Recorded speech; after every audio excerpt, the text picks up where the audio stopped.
ਸਾਡੇ ਕੋਲ ਗੁਰਬਾਣੀ ਜਿਹੜੀ ਗੁਰੂ ਗ੍ਰੰਥ ਸਾਹਿਬ ਮਹਾਰਾਜ ਦੇ ਰੂਪ ਦੇ ਵਿੱਚ ਸਾਡੇ ਕੋਲ ਇੱਕ ਬਹੁਤ ਵੱਡਾ ਜਿਹੜਾ ਹੈ ਇੰਸਟੀਟਿਊਸ਼ਨ ਬੈਠਾ ਹੈ। ਅਸੀਂ ਆਪਣੇ ਇੰਸਟੀਟਿਊਸ਼ਨ ਨੂੰ ਪੁੱਛੀਏ ਕਿ ਗੁਰੂ ਮਹਾਰਾਜ ਕਿਹੜੀ ਗੱਲ ਸੱਚ ਹੈ, ਕਿਹੜੀ ਗੱਲ ਨੂੰ ਅਸੀਂ ਲੈਣਾ ਹੈ, ਕਿਹੜੀ ਗੱਲ ਨੂੰ ਨਹੀਂ ਲੈਣਾ। ਜੇ ਲੈਣਾ ਹੈ ਤਾਂ ਕਿਸ ਤਰੀਕੇ ਨਾਲ ਲੈਣਾ। ਕਿਸੇ ਕਿਰਨਪ੍ਰੀਤ ਦੀ, ਕਿਸੇ XYZ ਕਿਸੇ ਬੰਦੇ ਦੀ ਔਕਾਤ ਨਹੀਂ ਹੈ ਕਿ ਉਹ ਗੁਰਬਾਣੀ ਨੂੰ ਪੂਰੇ ਤਰੀਕੇ ਨਾਲ ਸਮਝ ਕੇ ਦੱਸ ਸਕੇ। ਤੁਹਾਡਾ ਮੇਰਾ ਗੁਰੂ ਗੁਰੂ ਗ੍ਰੰਥ ਸਾਹਿਬ ਮਹਾਰਾਜ ਹੈ। ਜਦ ਤੱਕ ਸਾਨੂੰ ਇਹ ਗੱਲ ਸਮਝ ਨਹੀਂ ਆਉਂਦੀ ਕਿ ਸਾਨੂੰ ਗੁਰੂ ਗ੍ਰੰਥ ਸਾਹਿਬ ਮਹਾਰਾਜ ਦੀ ਸਮਝ ਸਿਰਫ ਗੁਰੂ ਗ੍ਰੰਥ ਸਾਹਿਬ ਮਹਾਰਾਜ ਦੇ ਸ਼ਰਨ ਦੇ ਵਿੱਚ ਜਾ ਕੇ ਆ ਸਕਦੀ ਹੈ, ਕਿਸੇ ਬੰਦੇ ਕੋਲੋਂ ਨਹੀਂ ਆ ਸਕਦੀ। ਜੇ ਗੁਰੂ ਗ੍ਰੰਥ ਸਾਹਿਬ ਮਹਾਰਾਜ ਕਹਿ ਰਹੇ ਨੇ ਕਿ ਆਹ ਮੇਰੇ ਸਿਧਾਂਤਾਂ ਦੇ ਉੱਤੇ ਖਰਾ ਉਤਰਦਾ ਹੈ, ਉਹਨੂੰ ਲੈ ਲਿਓ। ਜਿਹੜਾ ਨਹੀਂ ਉਤਰਦਾ ਉਹਨੂੰ ਛੱਡ ਦਿਓ। ਅਸੀਂ ਗੁਰੂ ਗ੍ਰੰਥ ਸਾਹਿਬ ਮਹਾਰਾਜ ਦੀ ਗੱਲ ਕਰਦੇ ਹਾਂ। ਇੱਕ ਪਾਸੇ ਤਾਂ ਆਪਾਂ ਉਹਨਾਂ ਨੂੰ ਕਹਿੰਦੇ ਹਾਂ ਕਿ ਉਹ ਸਾਡੇ ਲਿਵਿੰਗ ਗੁਰੂ ਹੈ, ਲਿਵਿੰਗ ਗੁਰੂ ਕਹਿੰਦੇ ਆ। ਦੂਸਰੇ ਪਾਸੇ ਅਸੀਂ ਉਹਨਾਂ ਦੇ ਉਹ ਸਾਨੂੰ ਕੀ ਕਹਿਣਾ ਚਾਹ ਰਹੇ ਨੇ, ਉਹ ਮੇਰੇ ਨਾਲ ਕੀ ਗੱਲ ਕਰਨੀ ਚਾਹ ਰਹੇ ਨੇ, ਉਹਦੇ ਵਾਸਤੇ ਅਸੀਂ ਜ਼ਰੀਏ ਲੱਭਦੇ ਫਿਰਦੇ ਹਾਂ ਕਿ ਮੈਨੂੰ ਕੋਈ ਹੋਰ A ਡੇਰੇ ਵਾਲਾ ਸਮਝਾ ਦੇ, ਕੋਈ B ਡੇਰੇ ਵਾਲਾ ਸਮਝਾ ਦੇ, ਕੋਈ C ਡੇਰੇ ਵਾਲਾ ਸਮਝਾ ਦੇ। ਇੰਜ ਨਹੀਂ ਹੁੰਦਾ। ਗੁਰੂ ਨਾਲ ਗੁਰੂ ਗੱਲ ਜਿਹੜੀ ਆ ਉਹ ਗੁਰੂ ਦੇ ਸ਼ਰਨ ਦੇ ਵਿੱਚ ਜਾ ਕੇ ਹੀ ਹੋ ਸਕਦੀ ਹੈ। ਕਿਸੇ ਬੰਦੇ ਦੀ ਸ਼ਰਨ 'ਚ ਜਾ ਕੇ ਤੁਸੀਂ ਗੁਰੂ ਨਾਲ ਗੱਲ ਨਹੀਂ ਕਰ ਸਕਦੇ, ਉਹ ਬੰਦੇ ਨਾਲ ਹੀ ਗੱਲ ਕਰਾਂਗੇ। ਵਾਹਿਗੁਰੂ ਜੀ ਕਾ ਖਾਲਸਾ, ਵਾਹਿਗੁਰੂ ਜੀ ਕੀ ਫਤਿਹ। ਕਿਰਦਾਰੇ ਖਾਲਸਾ ਦੇ ਅੱਜ ਦੇ ਇਸ ਐਪੀਸੋਡ ਦੇ ਵਿੱਚ ਮੈਂ ਕਿਰਨਪ੍ਰੀਤ ਕੌਰ ਆਪ ਸਭ ਦਾ ਬਹੁਤ-ਬਹੁਤ ਸਵਾਗਤ ਕਰਦੀ ਹਾਂ ਜੀ। ਪਿਛਲੇ ਐਪੀਸੋਡ ਦੇ ਵਿੱਚ ਜੋ ਆਪਾਂ ਗੱਲ ਕੀਤੀ ਸੀ ਉਹ ਇੱਕ ਕੰਟੀਨਿਊਟੀ ਨੂੰ ਮੈਂ ਕਨੈਕਟ ਕਰਨ ਦੇ ਲਈ ਜ਼ਿਆਦਾ ਆਪਾਂ ਗੱਲ ਕੀਤੀ ਸੀ ਕਿ ਜਦੋਂ ਅਸੀਂ ਗੁਰੂ ਨਾਨਕ ਪਾਤਸ਼ਾਹ, ਗੁਰੂ ਅੰਗਦ ਦੇਵ ਮਹਾਰਾਜ ਔਰ ਗੁਰੂ ਅਮਰਦਾਸ ਪਾਤਸ਼ਾਹ ਨੂੰ ਅਰਦਾਸ ਦੇ ਵਿੱਚ ਧਿਆਉਂਦੇ ਹਾਂ, ਹੈ ਨਾ, ਤਾਂ ਉਹਦਾ ਆਪਾਂ ਉਹਦੇ ਵਿੱਚ ਉਹ ਹਰ ਇੱਕ ਚੀਜ਼ ਨੂੰ ਆਪਾਂ ਇੱਕ ਕਨੈਕਟੀਵਿਟੀ, ਇੱਕ ਕੰਟੀਨਿਊਟੀ ਦੇ ਵਿੱਚ ਕਿੱਦਾਂ ਦੇਖਣਾ ਆ। ਕਿਉਂਕਿ ਗੁਰੂ ਨਾਨਕ ਪਾਤਸ਼ਾਹ ਨੂੰ ਗੁਰੂ ਅੰਗਦ ਦੇਵ ਪਾਤਸ਼ਾਹ ਤੋਂ ਨਿਖੇੜ ਕੇ ਨਹੀਂ ਦੇਖਿਆ ਜਾ ਸਕਦਾ। ਗੁਰੂ ਅੰਗਦ ਦੇਵ ਪਾਤਸ਼ਾਹ ਨੂੰ ਗੁਰੂ ਅਮਰਦਾਸ ਸਾਹਿਬ ਤੋਂ ਨਿਖੇੜ ਕੇ ਨਹੀਂ ਦੇਖਿਆ ਜਾ ਸਕਦਾ। ਕੁੱਲ ਮਿਲਾ ਕੇ ਪੂਰਾ ਸਿੱਖ ਇਤਿਹਾਸ ਜਿਹੜਾ ਹੈ ਉਹਨੂੰ ਗੁਰੂ ਨਾਨਕ ਪਾਤਸ਼ਾਹ ਤੋਂ ਨਿਖੇੜ ਕੇ ਆਪਾਂ ਨਹੀਂ ਦੇਖ ਸਕਦੇ। ਇਹ ਨਹੀਂ ਕਿਹਾ ਜਾ ਸਕਦਾ ਕਿ ਗੁਰੂ ਨਾਨਕ ਪਾਤਸ਼ਾਹ ਨੇ ਕੁਛ ਹੋਰ ਕਿਹਾ ਸੀ ਅਤੇ ਬਾਕੀ ਗੁਰੂ ਸਾਹਿਬਾਨਾਂ ਨੇ ਕੁਛ ਹੋਰ ਕਿਹਾ, ਜਾਂ ਜਿਹੜੀ ਬਾਣੀ ਭਗਤਾਂ ਦੀ, ਭੱਟਾਂ ਦੀ ਜੋ ਦਰਜ ਹੈ ਗੁਰੂ ਗ੍ਰੰਥ ਸਾਹਿਬ ਮਹਾਰਾਜ ਦੇ ਵਿੱਚ, ਉਹ ਕੁਝ ਹੋਰ ਕਹਿ ਰਹੀ ਹੈ। ਕਿਉਂਕਿ ਜੋ ਵੀ ਗੁਰੂ ਗ੍ਰੰਥ ਸਾਹਿਬ ਮਹਾਰਾਜ ਕਹਿ ਰਹੇ ਨੇ ਉਹ ਗੁਰੂ ਨਾਨਕ ਪਾਤਸ਼ਾਹ ਹੀ ਕਹਿ ਰਹੇ ਨੇ। ਇਹ ਗੱਲ ਸਾਨੂੰ ਸਮਝਣੀ ਪਊਗੀ। ਅਤੇ ਜਦੋਂ ਅਸੀਂ ਗੁਰੂ ਨਾਨਕ ਪਾਤਸ਼ਾਹ ਨੂੰ ਹਰ ਜਗ੍ਹਾ ਦੇ ਉੱਤੇ ਸਰਬ ਵਿਆਪਕ ਤਰੀਕੇ ਨਾਲ ਦੇਖਣਾ ਸ਼ੁਰੂ ਕਰਾਂਗੇ, ਜਦੋਂ ਅਸੀਂ ਸਮਝਣਾ ਸ਼ੁਰੂ ਕਰਾਂਗੇ ਕਿ ਦਰਅਸਲ ਜੋ ਸਾਨੂੰ 10ਵੇਂ ਜਾਮੇ ਦੇ ਵਿੱਚ ਆ ਕੇ ਗੁਰੂ ਗ੍ਰੰਥ ਸਾਹਿਬ ਮਹਾਰਾਜ ਦੇ ਲੜ ਲਾਉਂਦਾ ਹੈ, ਉਹ ਉਹੀ ਗੁਰੂ ਹੈ ਜੋ ਕਹਿੰਦਾ ਹੈ ਕਿ ਸ਼ਬਦ ਗੁਰੂ ਸੁਰਤ ਧੁਨ ਚੇਲਾ। ਇਹਨੂੰ ਇੱਕ ਆਪਣੇ ਇੱਕ ਨਾ, ਜਿੱਦਾਂ ਆਪਾਂ ਕਹਿੰਦੇ ਲਾਈਫ ਲਾਈਨ ਵਾਂਗੂ ਸਾਂਭ ਕੇ ਰੱਖ ਲਈਏ ਆਪਾਂ ਆਪਣੇ ਨਾਲ, ਤਾਂ ਔਰ ਆਪਣੇ ਬੱਚਿਆਂ ਨੂੰ ਵੀ ਅੱਗੇ ਦਿੰਦੇ ਜਾਈਏ ਕਿ ਤਾਂ ਕਿ ਸਾਡੇ ਬੱਚਿਆਂ ਨੂੰ ਅੱਗੇ ਕੋਈ ਕਨਫਿਊਜ਼ ਨਾ ਕਰ ਸਕੇ, ਕੋਈ ਇਹ ਨਾ ਕਹਿ ਸਕੇ ਕਿ ਗੁਰੂ ਨਾਨਕ ਦਾ ਵੀ ਕੋਈ ਗੁਰੂ ਸੀ ਅਤੇ ਤੁਸੀਂ ਆਪੇ ਸੋਚੋ ਗੁਰੂ ਨਾਨਕ ਦਾ ਕੌਣ ਗੁਰੂ ਸੀ। ਇਹ ਸਾਰੇ ਸਵਾਲ ਸਾਡੇ ਬੱਚਿਆਂ ਨੂੰ ਆਉਂਦੇ ਨੇ ਔਰ ਬੱਚੇ ਇਹਨਾਂ ਦੇ ਵਿੱਚ ਉਲਝ ਵੀ ਜਾਂਦੇ ਨੇ। ਅੱਜ ਕੱਲ੍ਹ ਇੱਕ ਕੋਈ ਮੈਨੂੰ ਤਾਂ ਮੈਂ ਇਹਨਾਂ ਲੋਕਾਂ ਦੇ ਨਾਮ ਵੀ ਨਹੀਂ ਲੈਂਦੀ ਹੁੰਦੀ, ਪਰ ਕਿਸੇ ਦੀ ਕੋਈ ਇੱਕ ਕਿਤਾਬ ਹੈ, ਉਹ ਕਿਤਾਬ ਬਹੁਤ ਜ਼ਿਆਦਾ ਵੰਡੀ ਜਾ ਰਹੀ ਆ, ਬੜੀ ਜ਼ਿਆਦਾ ਪ੍ਰਚਾਰੀ ਜਾ ਰਹੀ ਆ। ਜਿਹੜੇ ਆਹ ਪੋਲੀਟੀਸ਼ੀਅਨਸ ਆ ਉਹਨਾਂ ਦੇ ਹੱਥਾਂ ਵਿੱਚ ਦੇ ਕੇ ਫੋਟੋ ਖਿਚਾਈ ਜਾ ਰਹੀ ਆ ਕਿ ਇਹ ਗਿਆਨ ਸਾਗਰ, ਕੁਛ ਇਸ ਤਰ੍ਹਾਂ ਦਾ ਕੋਈ ਨਾਮ ਹੈ, ਗਿਆਨ ਗੰਗਾ ਸਮਥਿੰਗ ਕੋਈ ਇਹੋ ਜਿਹਾ ਨਾਮ ਹੈ ਉਹਦਾ। ਉਹ ਕਿਤਾਬ ਦਿੱਤੀ ਜਾ ਰਹੀ ਆ ਔਰ ਜੋ ਉਹਦਾ ਲਿਖਣ ਵਾਲਾ ਹੈ ਉਹਦੀ ਇੱਕੋ ਗੱਲ ਹੁੰਦੀ ਹੈ ਕਿ ਗੁਰੂ ਨਾਨਕ ਦਾ ਜਿਹੜਾ ਗੁਰੂ ਹੈ ਉਹ ਵੀ ਕੋਈ ਹੋਏ ਨੇ ਔਰ ਉਹ ਸ਼ਾਇਦ ਉਹ ਕਬੀਰ ਸਾਹਿਬ ਨੂੰ ਕਹਿੰਦਾ। ਹੁਣ ਕਬੀਰ ਸਾਹਿਬ ਸਾਡੇ ਲਈ ਬਹੁਤ ਰਿਸਪੈਕਟੇਬਲ ਨੇ ਬੇਸ਼ੱਕ, ਪਰ ਗੁਰੂ ਨਾਨਕ ਦੇ ਗੁਰੂ ਉਹ ਨਹੀਂ ਨੇ। ਕਿਉਂਕਿ ਗੁਰੂ ਨਾਨਕ ਦਾ ਅਤੇ ਕਬੀਰ ਸਾਹਿਬ ਦਾ ਜਿਹੜਾ ਗੁਰੂ ਹੈ ਉਹ ਇੱਕੋ ਹੀ ਆ ਔਰ ਉਹ ਸ਼ਬਦ ਹੈ। ਇਹ ਗੱਲ ਸਾਨੂੰ ਸਮਝਣੀ ਪਊਗੀ। ਗੁਰੂ ਨਾਨਕ ਦੇ ਗੁਰੂ ਨਹੀਂ। ਔਰ ਇਹ ਗੱਲ ਸਾਨੂੰ ਆਪਣੇ ਬੱਚਿਆਂ ਨੂੰ ਦੱਸਣੀ ਪਊਗੀ। ਸਾਨੂੰ ਆਪਣੇ ਬੱਚਿਆਂ ਨੂੰ ਕੁਛ ਕੁ ਚੀਜ਼ਾਂ ਜਿਹੜੀਆਂ ਨਾ, ਜਿੱਦਾਂ ਆਪਾਂ ਆਪਣੇ ਬੱਚਿਆਂ ਨੂੰ ਸਕੂਲ ਤੋਰਦੇ ਹਾਂ ਤਾਂ ਬਾਕਾਇਦਾ pen, pencil, copy, notebook, book, ਹਰ ਇੱਕ ਚੀਜ਼ ਜਿਹੜੀ ਉਹਨਾਂ ਨੂੰ ਲੈ ਕੇ ਦੇ ਕੇ ਨਾਲ ਤੋਰਦੇ ਹਾਂ। ਬਿਲਕੁਲ ਇਸੇ ਤਰੀਕੇ ਨਾਲ ਜਦੋਂ ਅਸੀਂ ਆਪਣੇ ਬੱਚਿਆਂ ਨੂੰ ਇਸ ਸਮਾਜ ਦੇ ਵਿੱਚ ਵਿਚਰਨ ਵਾਸਤੇ ਤਿਆਰ ਕਰ ਰਹੇ ਹਾਂ ਨਾ, ਤਾਂ ਉਹਨਾਂ ਨੂੰ ਕੁਛ ਗੱਲਾਂ ਜੋ ਕਿ ਫੈਕਟ ਹੈ, ਝੂਠ ਨਹੀਂ ਨੇ, ਫੈਕਟ ਗੱਲਾਂ ਜਿਹੜੀਆਂ ਉਹਨਾਂ ਨੂੰ ਉਹ ਦੇਣੀਆਂ ਪੈਣਗੀਆਂ। ਨੌਲੇਜ ਜਿਹੜੀ ਉਹ ਸਟਰੈਂਥ ਹੁੰਦੀ ਆ ਔਰ ਸਾਡੇ ਬੱਚਿਆਂ ਨੂੰ ਇਹੀ ਸਟਰੈਂਥ ਜਿਹੜੀ ਅਸੀਂ ਨਹੀਂ ਦੇ ਪਾਉਂਦੇ। ਅਸੀਂ ਉਹਨਾਂ ਨੂੰ ਡਾਕਟਰ, ਇੰਜੀਨੀਅਰ, ਅਸੀਂ ਉਹਨਾਂ ਨੂੰ ਹਰ ਤਰੀਕੇ ਦੀ ਐਜੂਕੇਸ਼ਨ ਦੇਣ ਦੇ ਸਮਰੱਥ ਹਾਂ। ਸ਼ਾਇਦ ਇਸ ਕਰਕੇ ਕਿਉਂਕਿ ਉਹ ਸਕੂਲਾਂ 'ਚ ਮਿਲ ਜਾਂਦੀ ਹੈ, ਘਰਾਂ 'ਚ ਆਪਾਂ ਨੂੰ ਦੇਣੀ ਨਹੀਂ ਪੈਂਦੀ। ਅਸੀਂ ਆਪਣੇ ਬੱਚਿਆਂ ਨੂੰ ਇਹਨਾਂ ਚੀਜ਼ਾਂ ਨੂੰ ਵੀ ਥੋੜ੍ਹਾ ਜਿਹਾ ਸਮਝਾਉਣਾ ਸ਼ੁਰੂ ਕਰੀਏ, ਕਿਉਂਕਿ ਇਹ ਜਿਹੜੀਆਂ ਗੱਲਾਂ ਨੇ ਉਹ ਤੁਸੀਂ ਕਰਨੀਆਂ ਨੇ, ਉਹ ਮੈਂ ਕਰਨੀਆਂ, ਉਹ ਆਪਾਂ ਆਪਣੇ ਬੱਚਿਆਂ ਨੂੰ ਅਸੀਂ ਉਹ ਦੱਸਣੀਆਂ ਆ। ਬਾਬਾਣੀਆਂ ਕਹਾਣੀਆਂ ਪੁੱਤ ਸਪੁੱਤ ਕਰਨ, ਇਹ ਗੱਲਾਂ ਆਮ ਆ ਜਾਂਦੀਆਂ ਪਰ ਅਸੀਂ ਕਰਦੇ ਨਹੀਂ ਹੈ ਨਾ। ਅਸੀਂ ਉਹੀ ਗੱਲਾਂ ਨੂੰ ਦੁਹਰਾਈ ਜਾਂਦੇ ਹਾਂ ਜੋ ਇੱਕ ਇੱਕ ਟਰੈਂਡ ਦੇ ਵਿੱਚ ਫਿੱਟ ਹੋਈਆਂ ਆਪਾਂ ਉਹੀ ਗੱਲਾਂ ਨੂੰ ਬਾਰ-ਬਾਰ ਰਿਪੀਟ ਕਰਦੇ ਜਾਂਦੇ ਹਾਂ। ਅਸੀਂ ਉਹਨਾਂ ਦੇ ਨੁਕਤੇ ਸਮਝਣੇ ਸ਼ੁਰੂ ਕਰੀਏ। ਪਿਛਲੇ ਜਿਹੜਾ ਐਪੀਸੋਡ ਆ ਉਹ ਵੀ ਮੈਂ ਇੱਥੇ ਇੱਕ ਜਿਹੀ ਖ਼ਤਮ ਕੀਤਾ ਸੀਗਾ ਕਿ ਜਦੋਂ ਅਸੀਂ ਅਰਦਾਸ ਦੇ ਵਿੱਚ ਗੁਰੂ ਸਾਹਿਬਾਨਾਂ ਦੇ ਨਾਮ ਲੈਂਦੇ ਹਾਂ ਤਾਂ ਉਹਨੂੰ ਸਿਰਫ ਇੱਕ ਰਿਚੁਅਲ ਬਣਾ ਕੇ, ਇੱਕ ਕਰਮਕਾਂਡ ਬਣਾ ਕੇ ਨਾ ਚੱਲ ਪਈ ਕਿ ਇਹ ਅਰਦਾਸ ਦਾ ਪਹਿਲਾ ਪਹਿਰਾ ਆਪਾਂ ਇਹ ਨਾਮ ਲੈਣੇ ਆ, ਬਸ ਗੱਲ ਖਤਮ ਹੋ ਗਈ।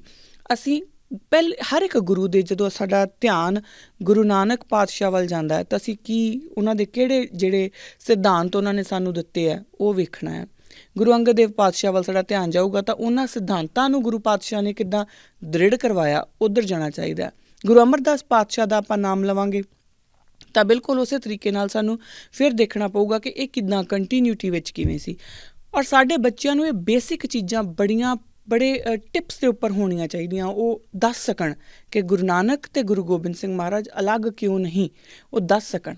ਔਰ ਅਗਰ ਕੋਈ ਇਹਨਾਂ ਨੂੰ ਸਵਾਲ ਪੁੱਛੇ ਤਾਂ ਘੱਟੋ ਘੱਟ ਵੀ ਉਹਨਾਂ ਕੋਲ 3-4 ਘੰਟੇ ਬੋਲਣ ਦਾ ਮਟੀਰੀਅਲ ਹੋਵੇ, ਉਹ ਦੱਸ ਸਕਣ ਕਿ ਇਸ ਕਰਕੇ ਗੁਰੂ ਨਾਨਕ ਔਰ ਗੁਰੂ ਗੋਬਿੰਦ ਸਿੰਘ ਮਹਾਰਾਜ ਜਿਹੜੇ ਨੇ ਉਹ ਇੱਕੋ ਹੀ ਜੋਤ ਹੈ, ਜਿਹੜੀ ਨਿਰੰਤਰਤਾ ਹੈ ਉਹਨੂੰ ਉਹ ਕਿੱਦਾਂ ਸਮਝਾ ਸਕਦੇ ਨੇ। ਇਸੇ ਕੜੀ ਦੇ ਵਿੱਚ ਚੱਲਦਿਆਂ ਹੋਇਆਂ ਅੱਜ ਆਪਾਂ ਗੁਰੂ ਅਮਰਦਾਸ ਮਹਾਰਾਜ ਬਾਰੇ ਗੱਲ ਕਰਨੀ ਹੈ।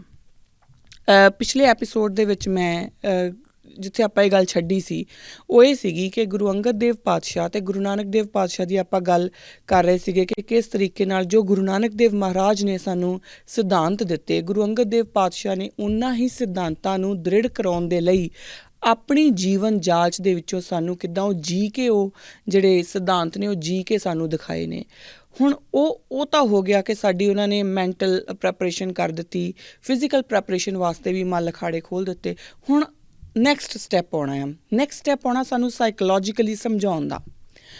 ਹੁਣ ਗੁਰੂ ਅਮਰਦਾਸ ਪਾਤਸ਼ਾਹ ਦੀ ਜਦੋਂ ਆਪਾਂ ਜੀਵਨ ਦੇਖਾਂਗੇ ਤਾਂ ਉਹਦੇ ਵਿੱਚ ਸਾਨੂੰ ਸਮਝਣੀਆਂ ਪੈਣਗੀਆਂ ਕੁਝ ਕੁ ਗੱਲਾਂ।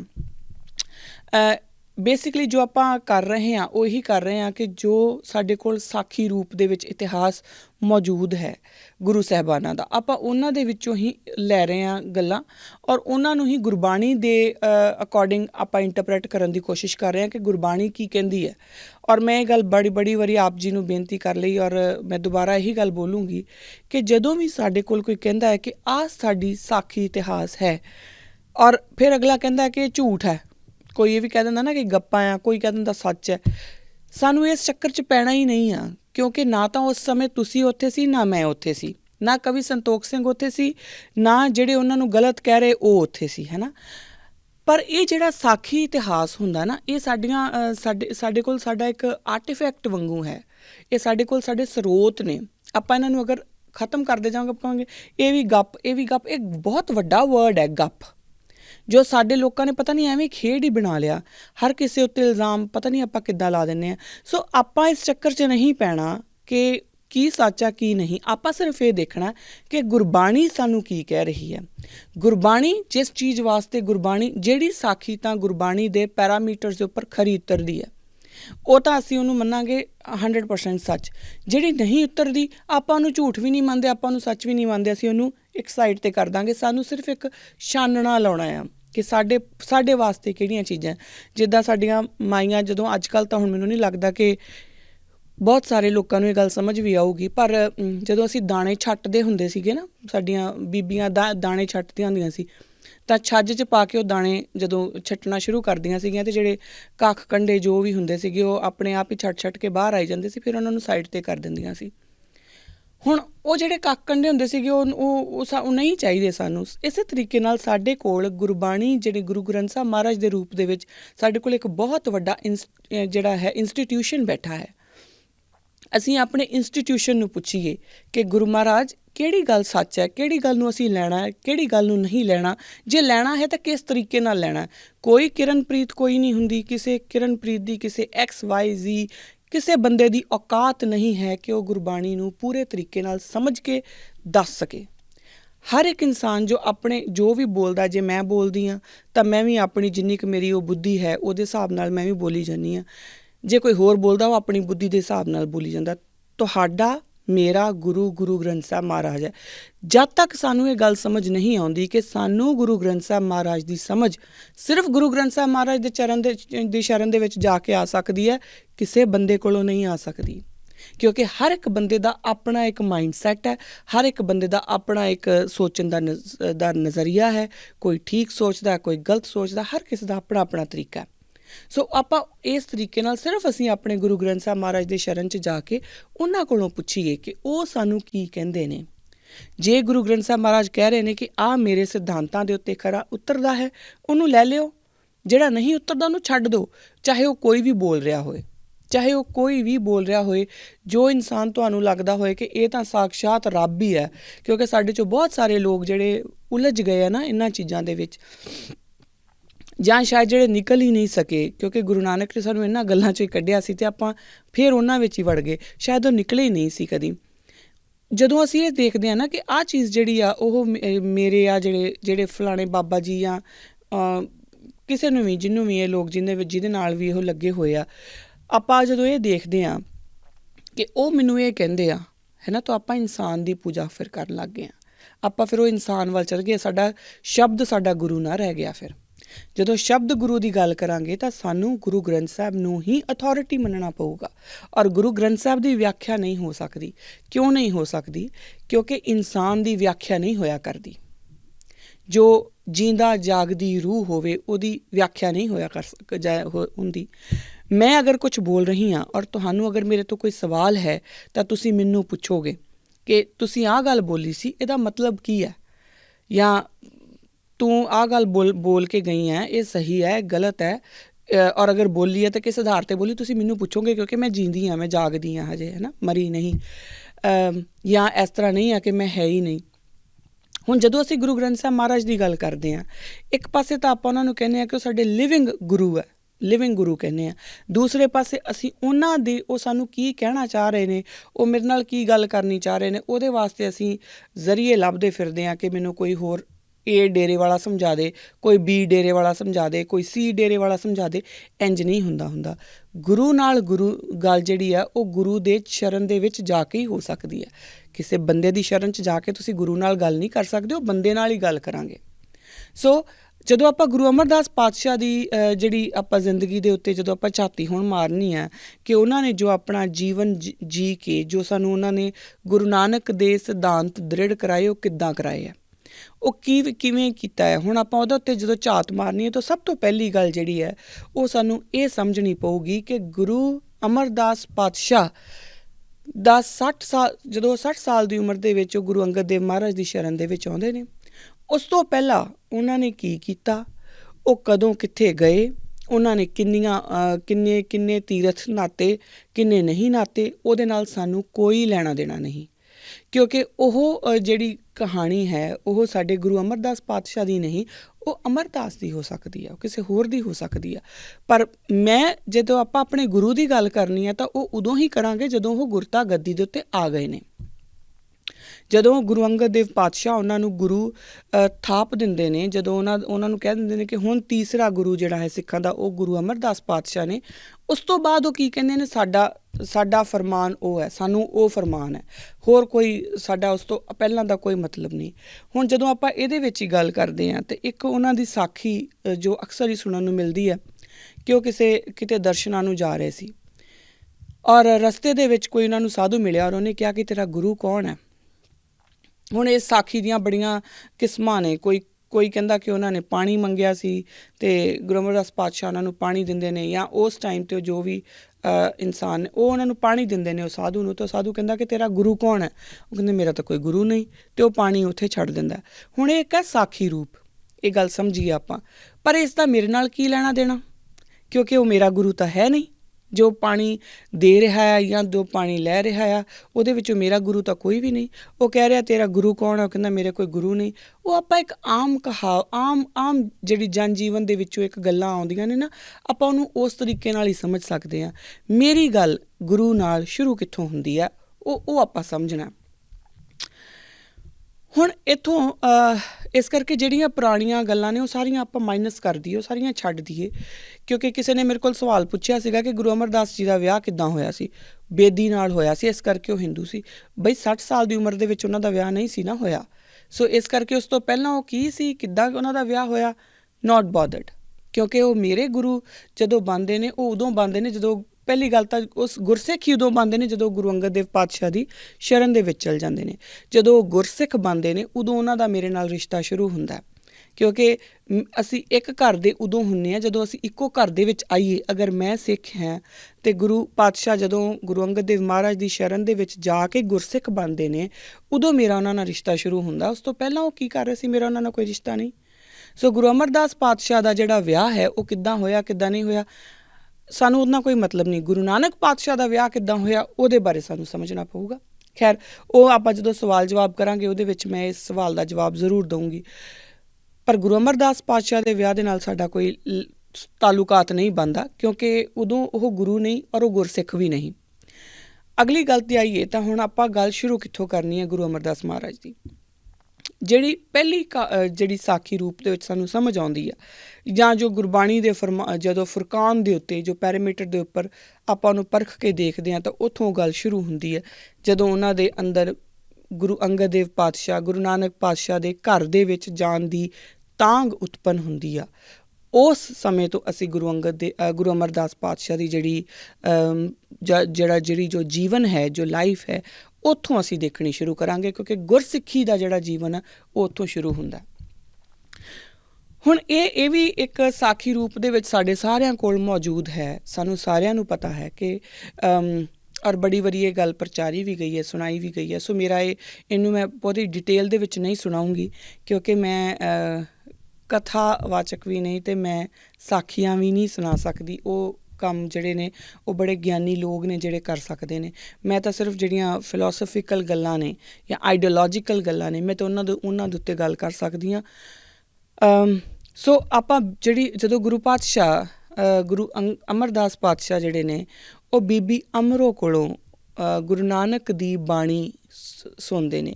ਕਿਉਂਕਿ ਇਹ ਸਾਖੀ ਰੂਪ ਦੇ ਵਿੱਚ ਸਾਡੇ ਕੋਲ ਆਉਂਦਾ ਕਿ ਬੀਬੀ ਅਮਰੋ ਜਿਹੜੇ ਨੇ ਉਹ ਗੁਰਬਾਣੀ ਦਾ ਜਾਪ ਕਰ ਰਹੇ ਨੇ, ਉਹ ਪਾਠ ਕਰ ਰਹੇ ਨੇ। ਤਾਂ ਗੁਰੂ ਅਮਰਦਾਸ ਪਾਤਸ਼ਾਹ ਉਹਨਾਂ ਨੂੰ ਪੁੱਛਦੇ ਨੇ ਕਿ ਇਹ ਤਾਂ ਬੜੀ ਮਿੱਠੀ ਬਾਣੀ ਹੈ, ਇਹ ਕਿਹਦੀ ਹੈ, ਇਹ ਤੂੰ ਕੀ ਪੜ੍ਹ ਰਹੀ ਸੀ?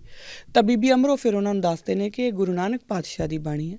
ਤਾਂ ਉਹ ਫਿਰ ਉਹਨਾਂ ਨੂੰ ਕਹਿੰਦੇ ਨੇ ਕਿ ਤੂੰ ਮੈਨੂੰ ਆਪਣੇ ਪਿਤਾ ਨਾਲ ਮਿਲਾ, ਮੈਂ ਉਹਨਾਂ ਨੂੰ ਮਿਲਣਾ ਚਾਹੁੰਦਾ। ਔਰ ਉਸ ਤੋਂ ਬਾਅਦ ਫਿਰ ਉਹ ਗੁਰੂ ਅੰਗਦ ਦੇਵ ਪਾਤਸ਼ਾਹ ਨਾਲ ਮਿਲਦੇ ਨੇ ਔਰ ਉਸੇ ਹੀ ਘਰ ਦੇ ਹੋ ਕੇ ਉਹ ਰਹਿ ਜਾਂਦੇ ਨੇ। ਉਹ ਗੁਰੂ ਅੰਗਦ ਦੇਵ ਪਾਤਸ਼ਾਹ ਦੇ ਸਿੱਖ ਬਣ ਜਾਂਦੇ ਨੇ, ਗੁਰਸਿੱਖ ਬਣ ਜਾਂਦੇ ਨੇ। ਫਿਰ ਉੱਥੇ ਉਹ ਇੱਕ ਨਿਸ਼ਕਾਮ ਸੇਵਾ ਦੀ ਸੇਵਾ ਦਾ ਪੁੰਜ ਜਿਹੜਾ ਹੈ ਉਹ ਗੁਰੂ ਅਮਰਦਾਸ ਪਾਤਸ਼ਾਹ ਆਪਣੀ ਜੀਵਨ ਦੇ ਵਿੱਚ ਇੱਕ ਇਸ ਤਰ੍ਹਾਂ ਦੀ ਉਦਾਹਰਨ ਕ੍ਰੀਏਟ ਕਰਦੇ ਨੇ ਕਿ ਨਿਸ਼ਕਾਮ ਸੇਵਾ ਜਿਹਨੂੰ ਕਹਿੰਦੇ ਨੇ ਉਹ ਕੀ ਹੁੰਦੀ ਆ।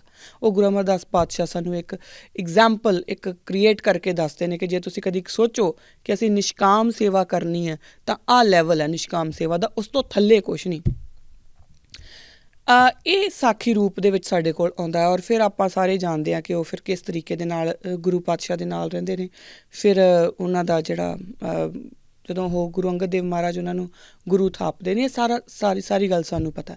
ਹੁਣ ਆਪਾਂ ਪਹਿਲੀ ਜਿਹੜੀ ਆਪਾਂ ਸਾਖੀ ਦੀ ਗੱਲ ਕੀਤੀ ਹੈ ਕਿ ਬੀਬੀ ਅਮਰੋ ਦੇ ਕੋਲੋਂ ਜਦੋਂ ਉਹਨਾਂ ਨੂੰ ਸਰਵਣ ਕਰਦੇ ਆ, ਆਪਾਂ ਇਹਨੂੰ ਹੀ ਗੁਰਬਾਣੀ ਦੇ ਜਿਹੜਾ ਫੁਰਕਾਨ ਹੈ, ਪੈਰਾਮੀਟਰ ਹੈ, ਉਹਦੇ ਉੱਤੇ ਕਸਵੱਟੀ ਦੇ ਉੱਤੇ ਲੈ ਕੇ ਪਰਖ ਕੇ ਦੇਖਦੇ ਹਾਂ।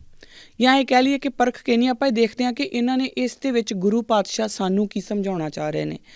ਕਿਉਂਕਿ ਜਦੋਂ ਉਹਨਾਂ ਨੇ ਗੁਰੂ ਨਾਨਕ ਦੀ ਬਾਣੀ ਸਰਵਣ ਕਰ ਲਈ ਤਾਂ ਉਹ ਉਦੋਂ ਹੀ ਗੁਰਸਿੱਖੀ ਵੱਲ, ਤਾਂ ਕਹਿ ਲਈਏ ਕਿ ਸਾਡੇ ਨਾਲ ਉਹਨਾਂ ਦਾ ਇੱਕ ਲਿੰਕ ਬਣਨਾ ਸ਼ੁਰੂ ਹੋ ਗਿਆ। ਉਦੋਂ ਉਹਨਾਂ ਨੇ ਦੱਸਤਾ ਕਿ ਸਿੱਖੋ ਹੁਣ ਮੇਰੀ ਗੱਲ ਸੁਣ ਲਿਓ, ਕਿਉਂਕਿ ਹੁਣ ਮੈਂ ਆ ਗਿਆ ਹੈ ਨਾ। ਕਿਉਂਕਿ ਹਰ ਇੱਕ ਜਿਹੜਾ ਨਵਾਂ ਚੈਪਟਰ ਆ ਉਹ ਉਦੋਂ ਹੀ ਸ਼ੁਰੂ ਹੁੰਦਾ ਜਦੋਂ ਉਹਨੇ ਸ਼ੁਰੂ ਹੋਣਾ ਹੁੰਦਾ। ਸੋ ਪਹਿਲੀ ਗੱਲ ਇਹਦੇ ਵਿੱਚੋਂ, ਇਸ ਸਾਖੀ ਦੇ ਵਿੱਚੋਂ ਸਾਨੂੰ 2-3 ਗੱਲਾਂ ਜਿਹੜੀਆਂ ਨੁਕਤੇ ਬੜੇ ਬਰੀਕ ਨੇ ਉਹ ਸਮਝਣੇ ਪੈਣਗੇ। ਪਹਿਲੀ ਗੱਲ ਤਾਂ ਇਹ ਕਿ ਜੋ ਆਪਾਂ ਗੁਰੂ ਨਾਨਕ ਪਾਤਸ਼ਾਹ ਬਾਰੇ ਡਿਸਕਸ ਕਰ ਰਹੇ ਸੀਗੇ ਕਿ ਉਹਨਾਂ ਦਾ ਪਹਿਲਾ ਫਰਮਾਨ ਜਿਹੜਾ ਹੈ ਗੁਰੂ ਨਾਨਕ ਪਾਤਸ਼ਾਹ ਦਾ, ਉਹ ਹੈ ਕਿ ਨੋ ਕੈਟਾਗਰੀ ਐਟ ਆਲ, ਅਵਲ ਅੱਲਾ ਨੂਰ ਉਪਾਇਆ ਕੁਦਰਤ ਕੇ ਸਭ ਬੰਦੇ, ਏਕ ਨੂਰ ਤੇ ਸਭ ਜਗ ਉਪਜਿਆ ਕੌਣ ਭਲੇ ਕੋ ਮੰਦੇ।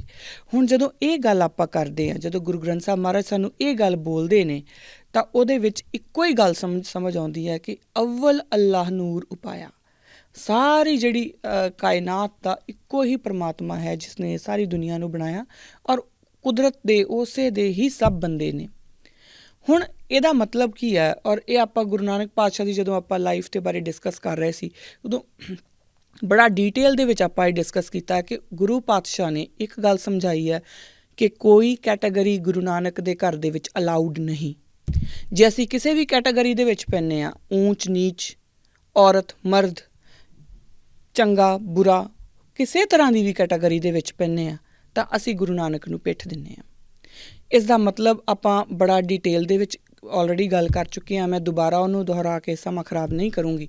ਪਰ ਜੇਕਰ ਕਿਸੇ ਨੇ ਉਹ ਨਹੀਂ ਸੁਣਿਆ ਤਾਂ ਉਹ ਗੁਰੂ ਨਾਨਕ ਪਾਤਸ਼ਾਹ ਦੀਆਂ ਜਿਹੜੀ ਜੀਵਨ ਕਾਲ ਨੂੰ ਆਪਾਂ ਡਿਸਕਸ ਕਰ ਰਹੇ ਸੀਗੇ, ਉਹਦੇ ਵਿੱਚੋਂ ਜਾ ਕੇ ਉਹਨਾਂ YouTube ਦੇ ਉੱਤੇ ਉਹ ਵੀਡੀਓਜ਼ ਸ਼ਾਇਦ ਪਈਆਂ ਹੋਣਗੀਆਂ, ਤਾਂ ਉਹਦੇ ਵਿੱਚ ਜਾ ਕੇ ਤੁਸੀਂ ਦੇਖ ਸਕਦੇ ਆ ਕਿ ਮੈਂ ਕਿਹੜੀ ਗੱਲ ਕਰ ਰਹੀ ਹਾਂ।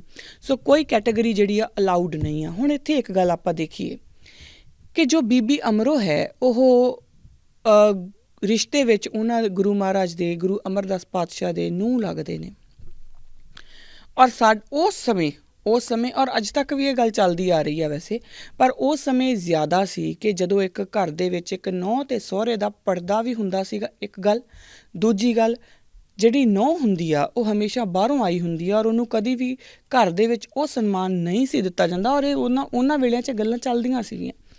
ਹਮੇਸ਼ਾ ਤੋਂ ਹੀ ਉਹਨੂੰ ਉਹਦੀ ਗੱਲ ਜਿਹੜੀ ਆ ਉਹਨੂੰ ਇੱਕ ਟਾਈਪ ਆਫ ਫਰਨੀਚਰ ਬਣਾ ਕੇ ਰੱਖਿਆ ਜਾਂਦਾ ਸੀ ਕਿ ਉਹਦੀ ਕੋਈ ਗੱਲ ਬਹੁਤੀ ਸੁਣੀ ਨਹੀਂ ਸੀ ਜਾਂਦੀ ਉਸ ਘਰ ਦੇ ਵਿੱਚ। ਹੁਣ ਜਦੋਂ ਇਸ ਗੱਲ ਨੂੰ ਆਪਾਂ ਜ਼ਰਾ ਬਹੁਤ ਬਰੀਕੀ ਨਾਲ ਦੇਖੀਏ, ਇਹ ਗੱਲ ਇੰਝ ਹੀ ਪਾਸ ਕਰ ਦੇਣ ਵਾਲੀ ਨਹੀਂ ਹੈ, ਇਹ ਗੱਲ ਬੜੀ ਇੰਪੋਰਟੈਂਟ ਹੈ।